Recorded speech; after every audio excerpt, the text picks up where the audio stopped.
নমস্কার বন্ধুরা, পিঙ্কি স্ট্রিমলাইন চ্যানেলে তোমাদের সবাইকে স্বাগত জানাচ্ছি নতুন একটি পর্ব দেখার জন্য।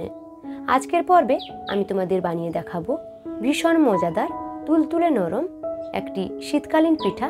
আর এই পিঠাটি হলো চুষি পিঠা। মাত্র একবার দেখলে তোমরাও এই পিঠে খুব সহজে বানিয়ে ফেলতে পারবে। হাতের কাছে থাকা মাত্র দু একটি উপকরণ দিয়ে এই পিঠে খুব সহজে বানিয়ে ফেলা যায়। আর এই পিঠে খেতে অসম্ভব মজার হয়।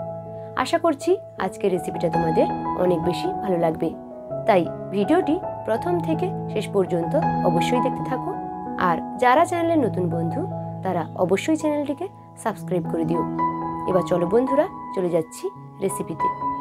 চুষি পিঠে বানানোর জন্য গ্যাস জ্বালিয়ে একটি কড়াই বসিয়ে তাতে 2 বাটি জল দিয়ে দিচ্ছি, সামান্য একটু লবণ দিয়ে দিচ্ছি, আর সঙ্গে দিয়ে দিচ্ছি 1 চামচ ঘি। এখন ঘিটাকে জলের সঙ্গে মিশিয়ে নিব। এবার জলটা ফুটে আসা পর্যন্ত অপেক্ষা করব। জলটা যখন এভাবে ফুটতে শুরু করবে তখন এতে যে বাটি মেপে জলটা দিয়েছিলাম সেই বাটি মেপে 1 বাটি চালের গুঁড়ি দিয়ে দিব। তবে চালের গুঁড়িটা একেবারে না দিয়ে অল্প অল্প করে দেব আর খুন্তি দিয়ে মেশাতে থাকবো।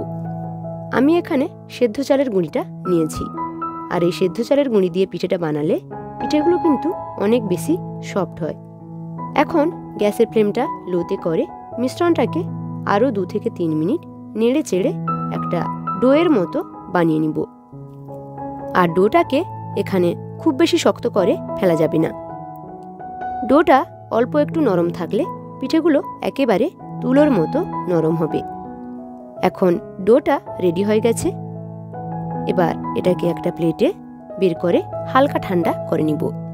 ডোটা হালকা ঠান্ডা হয়ে গেলে আমি এটাকে আরও 2 থেকে 3 মিনিট ভালো করে মুথে নিব আর একটা মসৃণ ডো বানিয়ে নিব। এবার এখান থেকে লেচি কেটে এটাকে 2 হাতের সাহায্যে রোলের মতো করে নিচ্ছি। তারপর এখান থেকে ছোট ছোট গুলির মতো কেটে নিচ্ছি। এরপর এটাকে 2 হাতের তালুর সাহায্যে ঘষে এভাবে সরু সরু চুষি পিঠের আকারে বানিয়ে নিচ্ছি। আর এই পিঠে বানানো একেবারে সহজ, বাচ্চারাও এই পিঠে খুব সহজে বানিয়ে ফেলতে পারবে। এখন প্লেটের ওপর কিছুটা চালের গুঁড়ো ছড়িয়ে এই পিঠেগুলো রেখে দিচ্ছি। দিলে পিঠেগুলো একটার সঙ্গে আর একটা লেগে যাবে না, আলাদা আলাদা থাকবে। আর এভাবে আমি সবগুলো পিঠেকে বানিয়ে নিব। দেখো বন্ধুরা, সবগুলো পিঠেকে আমি বানিয়ে নিয়েছি। আর পিঠেগুলো একসঙ্গে দেখতে কত না সুন্দর লাগছে দেখো। এবার একটি কড়াইতে আমি 500 ml লিকুইড দুধ দিয়ে দিচ্ছি। আর দুধটাকে আমি আগে থেকে একটু গরম করে রেখেছিলাম। এখন দুধটাতে বলক আসা পর্যন্ত অপেক্ষা করব। দুধটাতে বলক চলে আসলে এতে 1/2 বাটি চিনি দিয়ে দিব। তোমরা চাইলে চিনির পরিবর্তে গুড়ও দিতে পারো। আর যে যেমন মিষ্টি খেতে ভালোবাসো সেই অনুযায়ী মিষ্টিটা দেবে। ফ্লেভারের জন্য 2টো এলাচ দানার মুখটা একটু খুলে দিয়ে দিচ্ছি। তারপরে 1 চামচ কাস্টার্ড পাউডারকে অল্প জলের সঙ্গে মিশিয়ে কাস্টার্ড মেশানো জলটা দুধের মধ্যে দিয়ে দিব। এতে দুধটা তাড়াতাড়ি ঘন হয়ে যাবে আর কালারটাও খুব সুন্দর আসবে।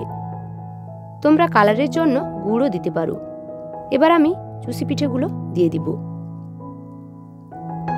আর আরও 3 থেকে 4 মিনিট গ্যাসের মিডিয়াম ফ্লেমে পিঠেগুলোকে ফুটিয়ে নিব। এবার দুধটা অনেকটাই ঘন হয়ে গেছে, এর থেকে বেশি আর ঘন করা যাবে না। এবার আমি গ্যাসটা অফ করে দিব। এবার এগুলোকে একটা পাত্রে নামিয়ে নিব। দেখো বন্ধুরা, কত সহজে তৈরি হয়ে গেল সেরা স্বাদের চুষি পিঠে রেসিপি। এটাকে তোমরা চুষি পিঠের পায়েসও বলতে পারো। এই দুধ চুষি পিঠে খেতে অসম্ভব মজার হয়, তাই বাড়িতে একবার হলেও এই মজার দুধ চুষি পিঠে বানিয়ে খাও। খেতে কিন্তু অবশ্যই ভালো হবে। আমার আজকে দুধ চুষি পিঠের রেসিপিটা তোমাদের কেমন লেগেছে তা কিন্তু অবশ্যই কমেন্টে লিখে জানিও। ভালো লেগে থাকলে বন্ধুদের সঙ্গে অনেক অনেক শেয়ার করো। আজকের মতো এখানে বিদায় নেব। ফিরে আসবো নতুন কোনো রেসিপি নিয়ে। ততক্ষণ পর্যন্ত সবাই সুস্থ থেকো, ভালো থেকো। ধন্যবাদ।